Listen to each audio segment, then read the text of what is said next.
For my grad an na Gradam Gaeilge ó Machar is obair agus na bhí me scoláire ar Choláiste Cholman in Uachtaráin Jimmer me pell agus bhí sé de privilege agam bheith an oran a bhain carnar an na farste Carn Vicruary agus Carní Hógain sa bbliain 1967.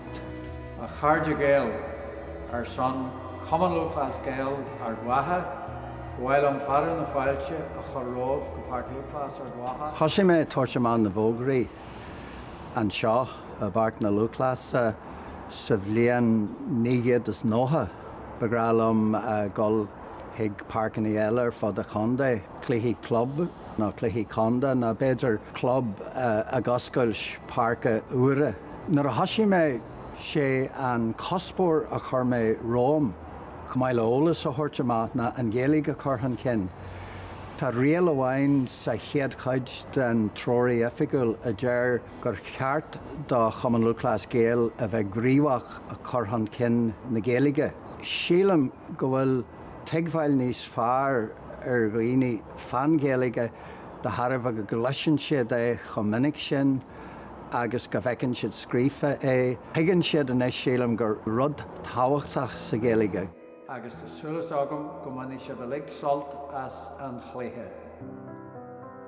Bhí me oifige Gaeilge sa Conde ó 1992 go dtí 2007. Nuair a bhí me ghlacu ranganí sa Gaeilge gcuid den na clubbaní ag tús. Achan man fór rathú beidir 20 daoine fásta ag na ranganí Gaeilge. Is bog duine acu a bhain líofacht amach ach gar fáistí na naoine sin. Tá siad sna bonscolanna agus na níoscolanna agus na manscolanna lán Gaeilge hanis. Thuig na daoine sin go rud ag an táhachtach a bhaint leis a Gaeilge agus ní ró siad a gcónaí a bheith habalta Gaeilge Lord ach sprág siad a ngár fáistí. Tá na clubbanna Common Low Class Gael a grí lár a phobal. Agus dír mé orthú comharthaí a chur suas in Gaeilge na club tithe. Gudhhaid pobl sin rud a Harlaíonn na go mbíonn achan rud sa clubthach. Go mbíonn na páistí ag imirt ar na parcanna, go mbíonn na cuirim ceolaithe agus na domsaí sa clubthach.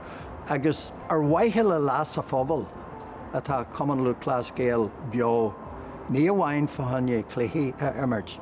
Tá bhád níos mó i gceist agus sin an fá go bhfuil sim agamán. Tugann sé fáil dús má alsanach batha haon allianstan.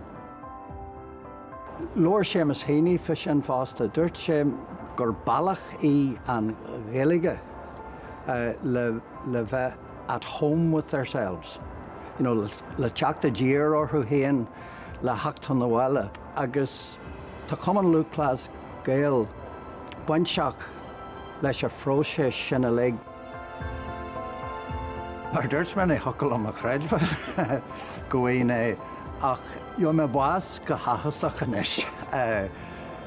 Ní raibh me dul leis ar thorabí agus mar a dúirt me buinú get asam ach léironn sé gur fiú an obair a bhí ar siúl agam. Tá sé duilí na torthaí tá an obair sin a bheas ach sílim gur chur mé síol